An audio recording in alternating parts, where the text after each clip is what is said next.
الرحیم۔ معزز خواتین و حضرات، السلام علیکم ورحمۃ اللہ وبرکاتہ۔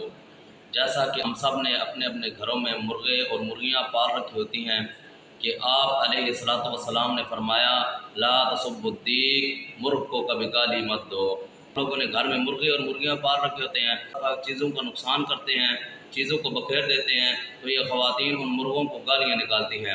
تو آپ کو چاہیے کہ ان مرغوں کو گالیاں نہ دی جائیں۔ امام الانبیاء حضرت محمد مصطفیٰ صلی اللہ علیہ وسلم کا پاک ارشاد ہے کہ لا تصبوا الدیگ، مرغ کو گالی مت دو۔ ہمیں مرغ کی خدمت کرنی چاہیے۔ یہ کیوں آپ صلی اللہ علیہ وسلم نے فرمایا؟ کیونکہ مرغ ہمیں صبح صبح نماز کے وقت اٹھاتا ہے، نماز کے لیے اٹھاتا ہے اور نیکی کی طرف ہمیں بلاتا ہے۔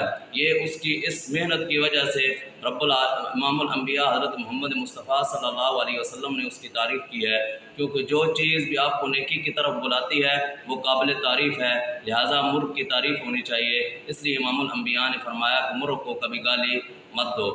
آپ حضرات نے اگر مرغ شوق سے پالے ہوئے ہیں لہٰذا ان کی خدمت کریں، کیونکہ وہ آپ کو نماز کے لیے اٹھاتے ہیں۔ اور دوسرا یہ کہ امام الانبیاء حضرت محمد مصطفیٰ صلی اللہ علیہ وسلم نے اس بات سے منع کر دیا ہے کہ مرغوں کو گالی مت دیں۔ اللہ پاک مجھے اور آپ کو عمل کرنے کی توفیق عطا فرمائے۔